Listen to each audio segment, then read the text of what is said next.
So starting with steady state conduction in one dimension. So we can have 3 dimension also. So we have rectangular ma xyz coordinates, cylindrical ma r theta and z coordinate, spherical ma r phi and theta. Cylindrical ma this is r side, this is theta and this is z. Spherical ma this is r in 3 dimension. અહીંયા z axis થી angle phi and xy plane ma x axis thi angle theta. In general, temperature is dependent on xyz coordinates and time, but steady state will time won't be a factor. One dimension will ignore the yz coordinate or the other 2 coordinates. Only x, r will be the variables. So conduction rate equation using Fourier's law. So minus ka dt by dx, flux is q by a minus k dt by dx. So this is one surface, this is the length, the thickness of the surface, the thickness between the 2 surfaces. So temperature will decrease linearly like this, because it's linear, it will decrease linearly. Generally, direction of heat transfer will always be normal to a surface of constant temperature. So these are 2 surfaces of constant temperature, so heat will flow perpendicular to those 2, like in this direction. Heat transfer will occur and the flux will remain constant, because dt by dx, the slope of the line dt by dx is constant. So rectangular one, the flux is minus k dt by dx, minus k dt by dy in the 3 directions. Here the conductivity can also be dependent on the directions. Like for orthogonality or isotropy, it's equal. Anisotropic materials, it can be different. Cylindrical ma QR, Q phi and QZ. Spherical ma we have defined QR, Q phi and Q theta. So classification of heat transfer problems, this is very useful. So it can be steady state or transient, which depends on time. This does not depend on time. So for steady state conduction, we are using Fourier's law. So Fourier's law no first assumption, Fourier's law assumption includes steady state itself. So heat coming into the surface, heat going out of the surface is equal to change of the heat with respect to the distance. So Fourier's law will define using and qx minus qx plus dx is minus dx, because steady state is there. So rate of heat transfer, these are all rates. So rate of heat transfer will be same. So this will be equal to 0. And since this is 0, this will be a constant, the inside thing. Since this is constant, k and area are always taken as a constant. So Fourier's law is used directly like this, that dt by dx is also a constant. That is steady state, t is not changing with time, therefore q moment must be constant, therefore this is 0, so dt by dx is constant. And for multi-dimensional system or one-dimensional system, one more classification, another classification, we have heat generation or not, which is a volumetric process. So q, this is a volumetric process, heat generation, or we can also write as q dot g en or e dot g, which happens in electrical conductors. This is general heat conduction equation, diffusion equation, or heat equation. Directly we can also say heat equation. So this is only for conduction part, there is no bulk motion. So this is general heat energy balance, energy in, energy out, energy generated within the solid is equal to change in the energy of the system with time. And we are ignoring higher order terms. Using the Fourier's law, we can write the q dot coming in and q dot going out, and we'll get this as the final equation. And if we assume that k is not a constant, this remains as our final equation. If we assume k is a constant and does not change with direction, then we can change it to this form. So this is the general equation, heat equation. Okay, del square T upon del x square plus del square T upon del y square plus del square T upon del z square. This is taking the conduction part. This is taking the heat transfer at surface. This is heat transfer, heat generation in the solid. This is the change of energy of the system. This alpha is thermal diffusivity or this is ratio of thermal conductivity upon rho Cp, K upon rho Cp, which is ratio of thermal conductivity upon the ability to store heat. Rho Cp is the total ability to store heat per volume. This is also per volume. That's why. And the units are meter square per second. Q dot G is heat generator rate per unit volume of control volume. So this is taken as the control volume. This is the control volume. That's why. And this is the Fourier's law. Simply, like this is not the Fourier's law. This is not the Fourier's law. This is the change in heat transfer by movement by a distance of dx. This is the gradient. So this equation can be used to find temperature distribution within a body xyz of t, and it is a boundary value problem. This can be used in statement such as the x component of heat transfer at x plus dx is equal to the value of this component at x plus the amount by which it changes with respect to x times dx. These are so in layers heat transfer rates will not add. Very good. This is very important point conceptually. Will not add up. Heat transfer will be limited by the least heat transfer rate. So hence what we can get, like window pane can give this much, but air can give this much between the window panes. So effectively only this much will happen. So heat flux is a directional quantity, direction being normal to the cross-sectional area A in the direction of decreasing temperature. Movement is in the direction of decreasing temperature. So T1 is higher, T2 is lower. Heat transfer will occur in this direction. T2 is lower than T1. So if this is a isothermal surface, this is an isothermal surface, it will be normal to the isothermal surface. That is the least distance it will cover to get the least resistance to the heat flow. So that is only for isotropic materials, that is K is equal in all directions. For anisotropic materials, we will have Kx, Ky, Kz, etc. This is very important. Difference between energy generation and energy stored. So energy generation is the manifestation of some energy conversion process involving thermal energy on one side and some another form of energy on other side. This another form is generally chemical energy, latent heat, electrical energy or nuclear energy. So if E dot G is positive, thermal energy is generated. These are the conventions we should use. Negative means thermal energy is consumed. And E dot stored is simply rate of change of thermal energy stored by the matter. So if energy is generated, storing rate will be increasing if there is no energy flowing outside.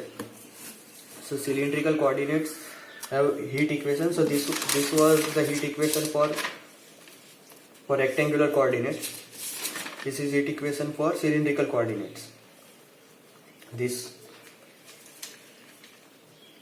is the conduction part, which is a surface. This is the generation part. This is the energy change. And this is again conduction part for spherical energy generation, and this.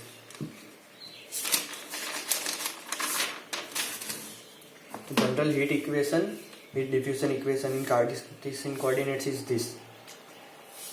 So some simplifications.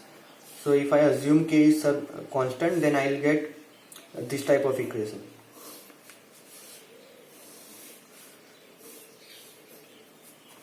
This is the gradient operator.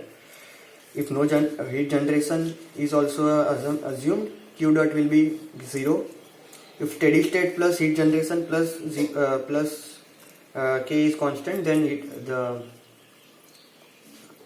there will be no energy change with time because it's steady state, so this term will be ignored.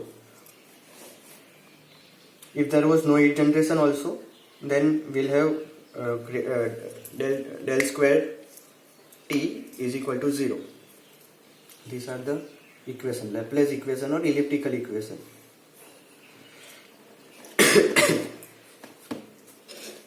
So steady state, no heat generation, plus one dimension, plus K is equal to constant will give this equation for rectangular, this equation for cylindrical, del by del R, d by d are also fine because it's single one dimension.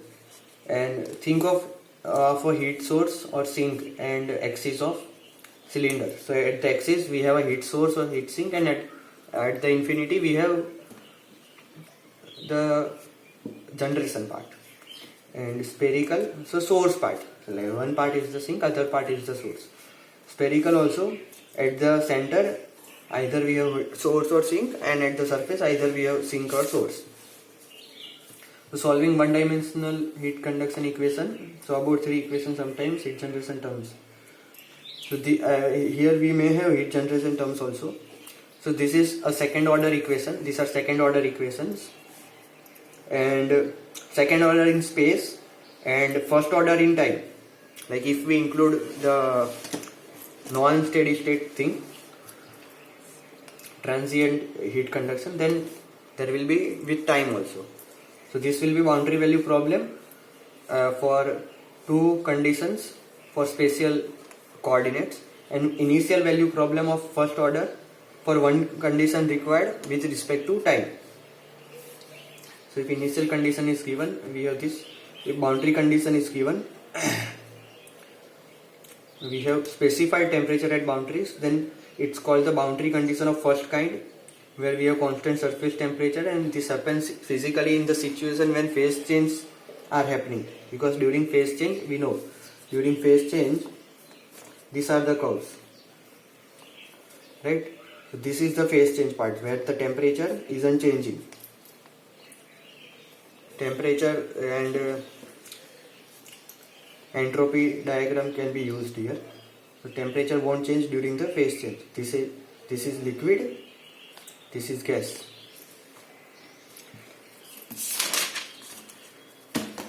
So specified heat flux. So we have constant surface heat flux. And this is said as boundary condition of second kind. So heat flux is constant, that is specified. So this value is specified. Since heat flux remains constant at the wall, at each position, this all three will be equal. Like total heat transfer rate will be different, but heat flux will be same. Third is the adiabatic surface. That is the same. The heat flux is there, but the heat flux value is constant, and that is equal to 0. That is perfectly thermally insulation. Perfect thermal insulation is provided. So heat flux is 0. Therefore heat transfer rate will also be 0. And we use this symbol to use. And since heat transfer rate is also 0 and heat flux is 0, temperature gradient will also be 0. Here the temperature gradient will have a constant value. Then we can have convection boundary condition, that is boundary condition of third kind.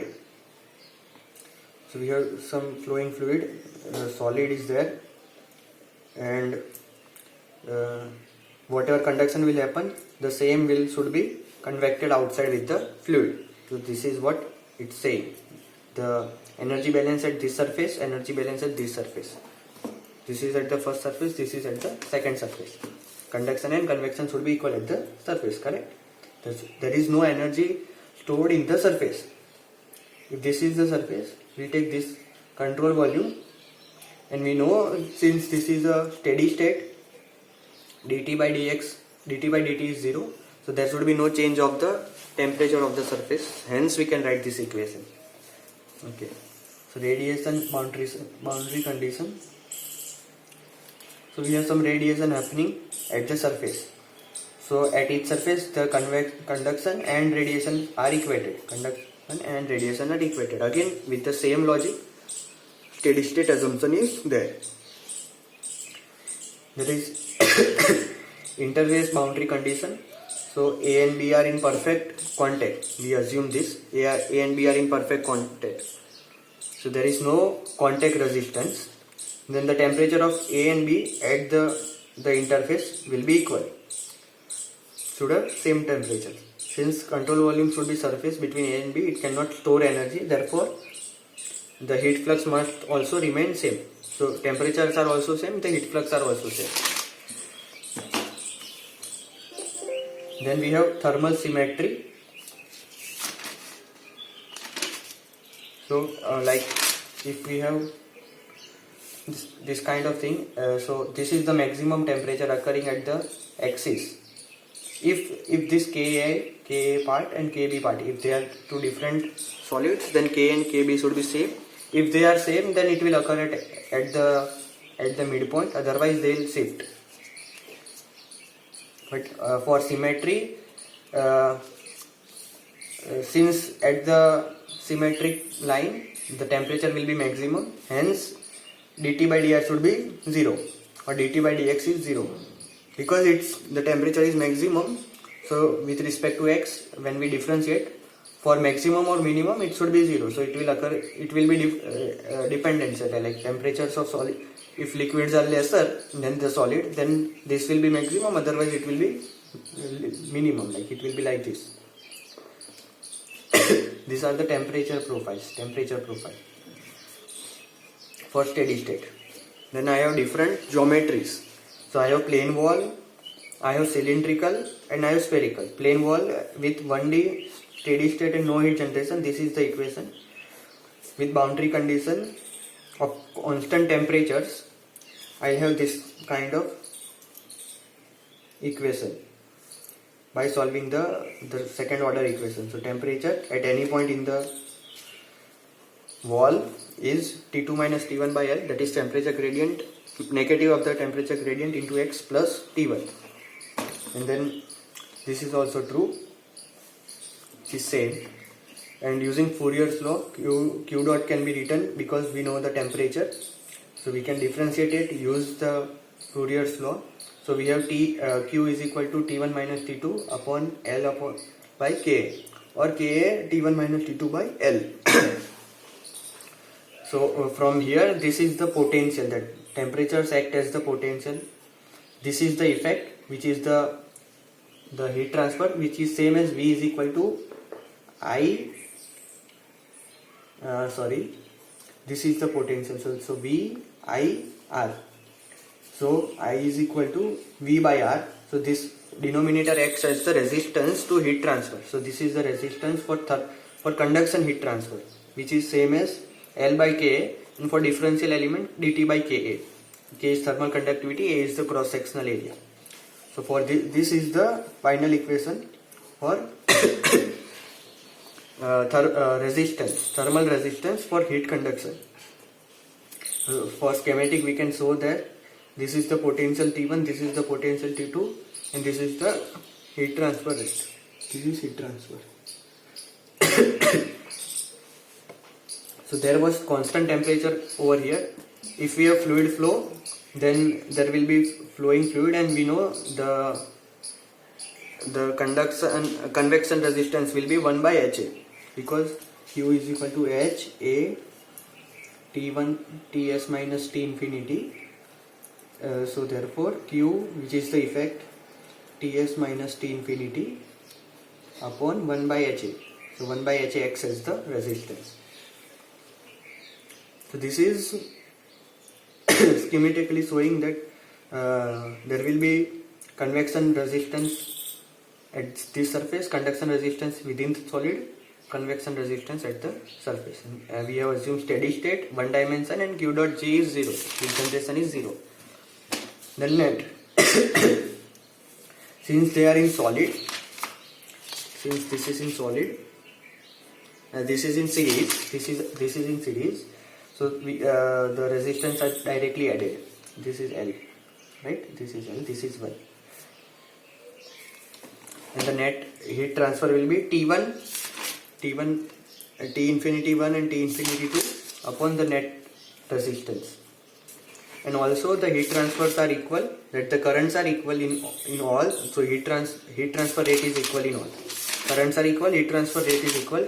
Therefore, the heat transfer rate in 1 is equal to 2 in 3. Conduction and at both surfaces convections are equal. So we can combine all these things in a single term using R net. So these were the three heat conduction, right? And then taking the T1 temperatures on one side, adding all three, and the Q's are equal, so we'll have this as a term. And this is the net potential, this is the net heat transfer, so this will be the net thermal resistance which is over here. So we can also write this as a Newton's law, equivalent of Newton's law. So for overall heat transfer coefficient is defined using the Newton's law of cooling, analogy with Newton's law of cooling, and U is the overall heat transfer coefficient. So UA will be 1 upon RT net. Net thermal resistance will be equal to 1 by UA. So for plain wall, UA is upon 1 by RTH total. Okay. For composite wall also the similar thing will be happening. These are the constant temperature conditions at the surfaces. So T1, T2, T3, T4 at the interface we are taking T2 and T3. And with these conditions LA, LB, LC, we'll have such schematic for heat transfer. We are also assuming perfect contact, one dimensional and no heat generation. So we'll have this type of equation for net heat transfer. This is the RTH total, and all the heat transfer and the flux will be equal in all three bodies because it is steady state. There cannot be any change in the temperature. Then we can have some new type of combination of solids A, B, C, D. We'll have A, B, C, D such resistance. So if we assume that surface normal to x direction are isothermal, if these are isothermal, then this is equivalent to this. This is equivalent to this. And if we assume that surface parallel to x direction are adiabatic, so if these are adiabatic, so no heat transfer is occurring between B and C, then this type of schematic is equivalent to that.